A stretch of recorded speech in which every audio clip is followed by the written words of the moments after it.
रहमतुल्लाहि ताला व बरकातुहू। इस कदर सन्नाटा। बहरहाल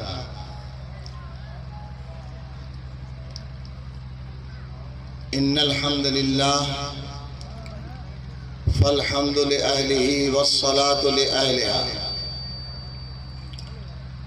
अम्मा बाद फ़अऊज़ु बिल्लाहि मिनश शैतानिर रजीम। बिस्मिल्लाहिर रहमानिर रहीम। या अय्युहल्लज़ीना आमनुत्तक़ुल्लाहा हक़्क़ तुक़ातिही वला तमूतुन्ना इल्ला व अंतुम मुस्लिमून। सदक़ल्लाहुल अज़ीम। सामीन मोहतरम और तख्त पर तशरीफ फरमा उलमाए किराम, जैसा कि हमारे मोहतरम अजीज गिरामी इस प्रोग्राम को चलाने वाले नाज़ीम साहब हाफिज मोहम्मद इब्राहिम साहब ने ऐलान किया है, मगर हकीकत यह है कि मुझे बयान नहीं करना है। आपके सामने इतना बड़ा बैनर लटक रहा है, आप उसमें देख करके महसूस कर रहे होंगे कि एक गोशे में मेरा नाम भी इसमें दर्ज है और वो छोटी छोटी तहरीरों के दायरे में मुक़य्यद कर दिया गया है। उसमें मुझे एक बड़ी अजीम जिम्मेदारी दी गई है जिसका मैं अहल क़तान नहीं था, लेकिन उसका लिहाज करते हुए चंद मैं आपसे गुजारिशात करने के लिए हाजिर हो गया हूँ। सबसे पहली बात, ये जो इतना अज़ीमुश्शान इजलास मुनक़िद हो रहा है सरज़मीन सोहनरिया के अंदर, आपको यकीनन इसका अंदाज़ा हो रहा होगा कि इसके पीछे कितनी बड़ी जिद्दोजहद और कैसे मुश्किलात भरी मेहनत दरकार हुई थी। बहुत सारे नौजवानों का नाम इन्होंने लिया जो वाक़अतन काबिल मुबारकबाद हैं और बार बार उनका नाम आ रहा है, मैं फिर उसको दोहराना नहीं चाहता, लेकिन इतनी बात ज़रूर कहूँगा कि जो सबसे बड़ा उसका रूह रवां है, जिसने इन तमाम नौजवानों को राग़िब करके, जज्बा दिला करके, उभार करके इतने बड़े काम को अंजाम देने का काम किया, उसमें एक मज़ाहिया अदाकार या शायर का मुझे एक शेर याद आ रहा है कि जिसका नाम, वो इंसान जिसका नाम कागज पे ना आ सका, वो स्टेज पे किस तरह आएगा। मेरी मुराद मौलाना रियाजुद्दीन साहब, जो इस मदरसे, इस गांव के मस्जिद के इमाम हैं, अल्लाह ताला उनको जज़ाए खैर अता फरमाए। उन्होंने एक मौके पर मुझसे बात करते हुए ये अर्ज़ किया था कि मौलाना, मैं ये प्रोग्राम कर रहा हूँ और अपने कुर्ब जवार में जितने आइम्मा मसाजिद हैं मैंने सबको दावत दी है और बड़े अदब से उनको मदऊ किया है और सबने यकीन भी दिलाया है कि वो इंशाअल्लाह हमारे जलसे में आएंगे। जिस जज्बे से उन्होंने ये बात कही है, उस जज्बे को मैं सलाम करता हूँ। अल्लाह से मज़ीद उसके अंदर फ़रोग़ और तरक्की के लिए दुआ करता हूँ और उसी जज्बे से मुतासिर होकर के मैं आज आपके इस भरे मजमे के अंदर खुले दिल से मैं एतराफ़ करते हुए दावत देता हूँ कि चाहे वो किसी भी मसलक के हों, किसी भी मशरब के हों, हमारे मेहमान हैं और मैं उनका दिल से एहतराम करता हूं। अरे भाई पास आओ, करीब आओ तो शायद हमें समझ लोगे, वरना ये फासले तो दूरियां बढ़ाते हैं। वो कौम, वो उम्मत जो उम्मत मोहम्मदिया से ताबीर की जाती है, कितनी शानदार निस्बत हमें नसीब है, लेकिन वो मुख्तलिफ खानों में बटे हुए एक दूसरे के लिए दस्तो गरीबा में मशगूल हों, ये उसकी तबाही के आसार हैं। मैं ऐसे मौके पर आपके जहनों को झंझोड़ने के लिए और इस जज्बे की तायीद के लिए मैं इतना जरूर अर्ज करूंगा, मकसद मेरा इस इजलास के पैगाम को आपके सामने रखना है, अपनी उम्मत के सामने रखना है कि मौलाना रियाजुद्दीन साहब की जो नीयत, जो तमन्ना, जो आरज़ू और दिल के जो जज्बात हैं, मैं उसकी तायीद करते हुए ये 4 लाइन पेश करता हूँ कि मुझको मसलक नहीं रोक सकते, मैं तो मजहब बचाने चला हूँ। मुझको मसलक नहीं रोक सकते, मैं तो मजहब बचाने चला हूँ। देवबंदी, वहाबी, बरेली, सबको सबसे मिलाने चला हूँ।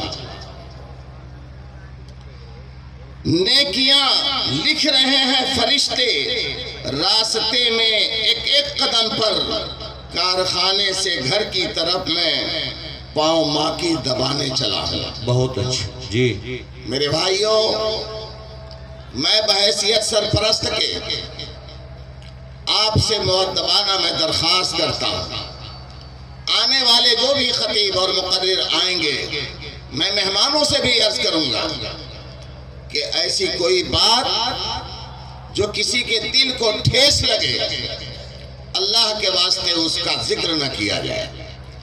आज के इस जलसे के अंदर मोहब्बत, भाईचारगी, उखुवत और उम्मत मोहम्मदिया के इत्तेहाद के लिए जो भी जतन बन सकता है, उसको हमारे सामने रखा जाए। बेशक।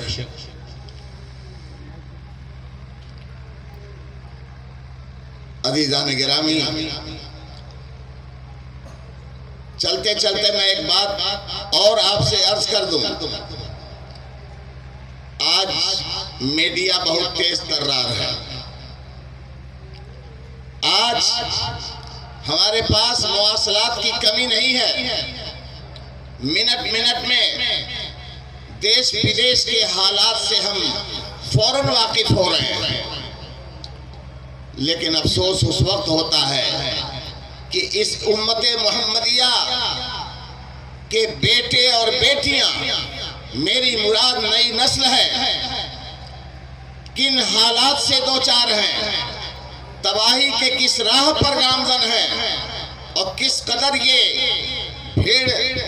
भेड़ों की भीड़ के मानिंद बढ़े चले जा रहे हैं। अल्लाह के वास्ते इसके ऊपर रोक लगाई। आप हमसे बेहतर जानते हैं कि हमारी बहनों, हमारी बेटियों, हमारी बहुओं की इज्जत और नामूस के साथ किस तरीके से खिलवाड़ हो रहा है।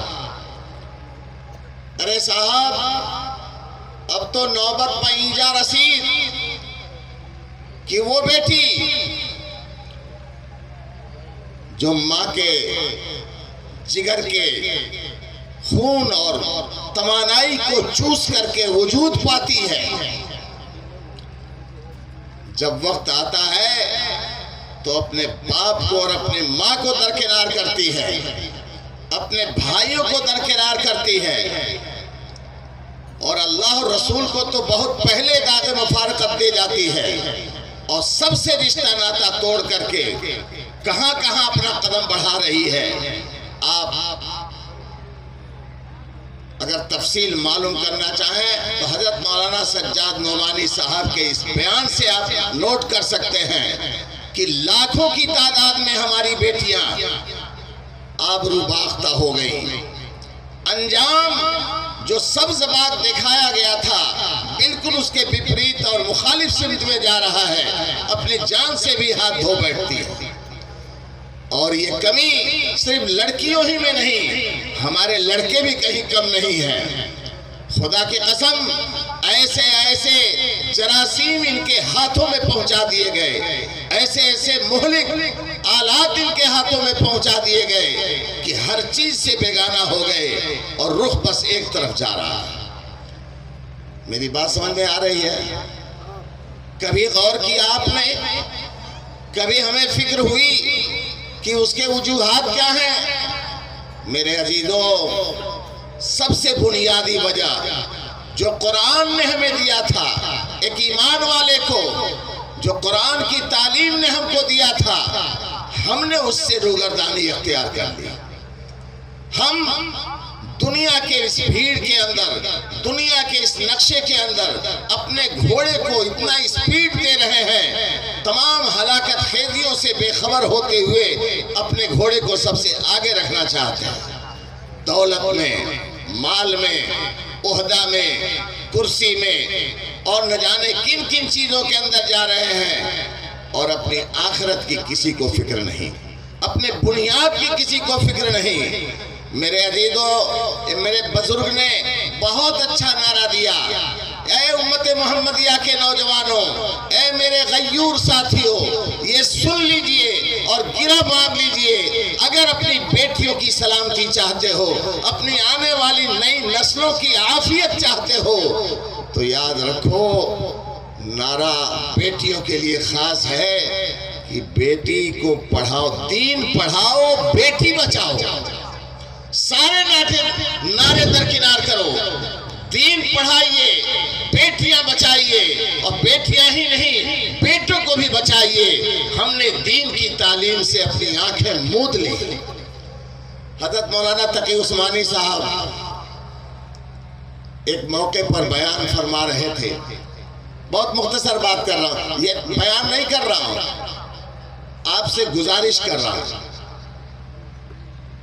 बयान फरमा रहे थे, फर्क बयान कर रहे थे कि एक मदरसा, मकतब, दीनी दरसगाह के अंदर पढ़ने वाला, फैज़ उठाने वाला और एक यूनिवर्सिटी, कॉलेज, आज के मुरव्वजा स्कूलों के अंदर पढ़ने वाले, ऊंची तालीम गाह में पहुंचकर बड़ी से बड़ी डिग्रियां हासिल करने वाले, इन दोनों को बिठाया जाए अलग अलग और दोनों से तहकीक किया जाए, पूछा जाए। मसलन कॉलेज, यूनिवर्सिटी में पढ़ने, पहली बात यह सुन लीजिए कि मैं किसी तालीम की मुखालफत नहीं कर रहा, बहुत अच्छी बात है। हमारे बेटे और बेटियां बेहतरीन डॉक्टर बने, हमारे बेटे और बेटियां स्कॉलर बने, हमारे बेटे और बेटियां वकला बने, एडवोकेट बन जाएं, जज बन जाएं। और वाकई खबरों में आती है जहां जहां ऐसी हमारी बेटियां हैं जिन्होंने अपनी मेहनत और लगन के जरिए से जज की जब कुर्सी संभालती हैं, खुदा की कसम सीना फख्र से बुलंद हो जाता है।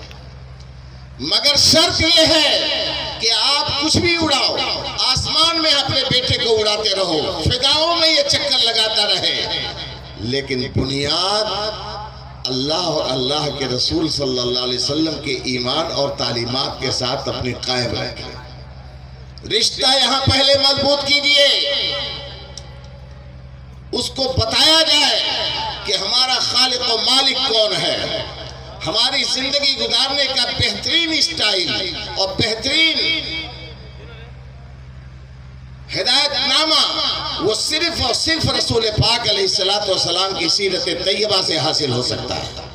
हमारी बेटियों को जिंदगी गुजारने का बेहतरीन जेवर और बेहतरीन तरीका अगर सीखना है तो फातिमतुल ज़हरा से सीखना होगा, खदीजतुल कुबरा से सीखना होगा, माँ आयशा सिद्दीक़ा की जिंदगी से हासिल करना होगा। बुनियाद तो मौलाना तकी उस्मानी साहब ने फरमाया कि कॉलेज के लड़के से पूछिए कि बेटा आप इस ऊंची तालीम गाह के अंदर इतनी ऊंची ऊंची डिग्रियां क्यों हासिल कर रहे हैं। तो जवाब आपके सामने है। सब लोग कहेंगे साहब मेरी लाइफ बन जाएगी, मुझे अच्छे अच्छे जॉब मिलेंगे, बड़ी ऊंची ऊंची डिग्रियों के जरिए से हमको अच्छी नौकरी मिलेगी, हमारी जिंदगी सेटल हो जाएगी, सारे असबाब हमको मिल जाएंगे, ऐश और तवानाई के सारे असबाब फराहम होंगे। लेकिन वहीं पर एक मदरसे के तालिब इल्म से पूछिए, काल अल्लाह काल रसूल की सदाओं में शब रोज गुजारने वाले उस मासूम से पूछिए, तो वो कहेगा कि मैं ये इसलिए पढ़ रहा हूं कि मैं अल्लाह के बंदों की खिदमत करूं, सोशल वर्क, और इस खिदमत से मुझे आखिरत में अल्लाह की खुशनुदी हासिल हो जाए, आखिरत का राहत और आराम मुझे मिल जाए। आपने इन दोनों जुमलों को अपने पास महफूज कर लिया, तन्हाई में गौर से सोचिएगा, बारीकी से सोचिएगा। और अभी आपके ज़हन में एक एतराज अपना फन मार रहा है, उसके बारे में मैं अर्ज कर रहा हूं। हजरत मौलाना तकी उस्मानी साहब ने फरमाया कि देखो दोनों का मकसद क्या है, और अल्लाह ने इस कायनात को बनाया है, अल्लाह ने इस कायनात के अंदर बेशुमार इनामात उतारे हैं, पैदा किए हैं, और ये सारी की सारी चीजें इस इंसान के लिए बनाया। अरे जिस खल्लाक़ आलम ने इतना बेकरा आसमान इस इंसान के लिए बनाया, आसमान के अंदर लगे हुए ये सारे खजाने, चांद सूरज सितारे, जिनकी मैं तहदीद नहीं बयान कर रहा हूँ, न तफसील बयान कर रहा हूँ, ये सब आपके नौकर चाकर हैं। ये जमीन आपके लिए बनाई गई है। मेरे भाइयों, उस अल्लाह ताला ने इस इंसान को आखिर कैसा बनाया होगा। बारहा सुनते आ रहे हैं, वमा खलक़तुल जिन्न वल इंस इल्ला लियअबुदून। मकसद जानिए, अपने वजूद का मकसद जानिए, अपने पैदा किए जाने का मकसद को जानिए। आज हम अपने मकसद को भूल गए हैं। हजरत मौलाना तकी उस्मानी साहब ने फरमाया कि अल्लाह ने हर चीज को पैदा किया है, उसका कोई ना कोई मकसद होता है, और कायदा है कि वो चीज जब तक अपने मकसद पर जमी रहती है तो उसका वैल्यू रहता है, उसकी कद्र कीमत रहती है, उसका इज्जत किया जाता, उसका एहतराम किया जाता है, उसकी खिदमत की जाती है, उसको शर और ज़रर से बचाया जाता है। एक मकसद है। फरमाया दीनी दरसगाह से पढ़ने वाले बच्चे का मकसद है कि हम खादिम बनेंगे, खादिमुल कौम बनेंगे, खादिमे माँ बाप बनेंगे, खादिमे खानदान बनेंगे, खादिमे इबादुर रहमान बनेंगे। लेकिन कॉलेज का लड़का अपने मकसद को महदूद कर लेता है, हमारी जिंदगी सेट हो जाएगी, माँ बाप कहाँ सेट होंगे इसकी कोई फिक्र नहीं है, भाई हमारे छोटे बड़े 4-5 हैं, वो उनकी जिंदगी का क्या हाल होगा हमें उसकी कोई फिक्र नहीं। अपनी जिंदगी सेट करने और लाइफ को बनाने के लिए अपना मकसद बना लेता है। मौलाना तकी उस्मानी साहब ने इरशाद फरमाया कि देखो तबलीग के अंदर बयान करने वाले हमारे अकाबिर ये सनद बयान करके जा चुके हैं कि भैंस हम लेते हैं, मकसद क्या होता है भाई, इससे दूध खाएंगे। जब तक वो दूध देती है, वाह रे वाह क्या क्या खिदमात होते हैं, पैर सड़ जाए, घुटना घुटना भर पानी में जा करके उसके लिए चारा काट के लाते हैं, उसके लिए चारा काट करके उसको खिलाते हैं। मच्छरों का जमाना आ जाए तो मच्छरों से भगाने के लिए आग जलाते हैं, दवाएं छिड़कते हैं। और मैंने तो बहुत सारी जगहों पर देखा तबेले में कि पूरी की पूरी मच्छरदानी का बाकायदा जैसे टेंट लगा दिया जाता है। ये क्यों इतना अवभगत हो रहा है? इसलिए कि भैंस अपने पैदा किए हुए मकसद पर कायम है, दूध दे रही है। लेकिन जैसे ही दूध देना उसका बंद होता है, वो अपने मकसदियत को फौत कर देती है। तो नतीजा क्या है? अब हमें आपके सामने कुछ नहीं अर्ज करना है। एक दरख्त है फलदार, उसका मकसद है कि इससे साया मिलेगा, इससे हमको मौसम में अच्छे फल मिलेंगे, हम खाएंगे, फायदा उठाएंगे। लेकिन वही दरख्त जब बाँझ हो जाता है या उसकी टहनियाँ सूख जाती हैं तो उसको काट करके न जाने कहाँ कहाँ उसको इस्तेमाल कर लिया जाता है। मौलाना तकी उस्मानी साहब ने फरमाया कि दीनी दरसगाह, दीनी तालीम, वो दीनी तालीम जिसका महवर और मस्दर, जिसकी बुनियाद कुरान पर कायम है, जिसकी बुनियाद सीरत मुस्तफ़ा पर कायम है, उसका मकसद यही है कि हमारी आखिरत सुधर जाए और आखिरत से पहले दुनिया सुधर जाए।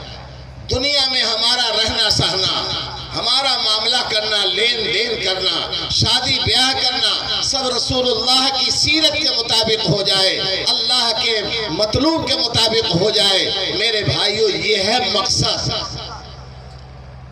और फरमाया दुनिया की जिंदगी हमारी शटल हो जाए, लाइफ बन जाए, दौलतों का अंबार लग जाए, ये सारे असबाब और आफियत और अय्याशी के सामान हमको मिल जाए, दौलतों की बहुतात हो जाए। फरमाया ये है जरूरत। गौर से सुन लीजिए, अपने जहनों में बिठाइए और तन्हाई में जाकर मैं बहुत दुआ दूंगा आपको। गौर कीजिएगा हम कहाँ हैं और हमें कहाँ होना चाहिए था। हजरत मौलाना ने फरमाया कि ये सब जरूरत है, मकसद कुछ और है। ये जरूरतें हैं, उसकी आसान मिसाल समझिए। हम मुकल्लफ हैं, हम हैं, हमारी बीवी है, हमारे बच्चे हैं, हमारे माँ बाप हैं, तो हमें एक घर चाहिए। बोलो भाई, घर चाहिए कि नहीं चाहिए? घर काहे के लिए बनाते हैं आप? ताकि हमको सेफ्टी मिले, हिफाजत रहे, सर्दी और गर्मी से हिफाजत मिले, हम महफूज रहें, हमारे बच्चे महफूज रहें। घर बनाते हैं, लेकिन उसी घर के अंदर लाखों और करोड़ों की बिल्डिंग के अंदर एक गोशे में हम बैतुल खला भी बनाते हैं। क्या करते हैं? घर बनाना राहत और आराम तहफ़्फ़ुज़ के लिए यह है मकसद। बैतुल खला का बनाना मकसद नहीं है, वो है जरूरत। कोई अपने पूरे घर को बैतुल खला नहीं बनाता। एक गोशे में, एक कोने में, एक किनारे। और फर्क क्या है? मकसद जो है, भले कच्चा फर्श है, दीवारें नंगी हैं, प्लास्टर नहीं हो पाया है, छत है, दरवाजा लग गया, चलो बेहतर है, अल्लाह अता फरमाएगा तो फिर आगे देखेंगे। लेकिन जो जरूरत की चीज है, सबसे पहले टाइल हमारा वहां लगता है।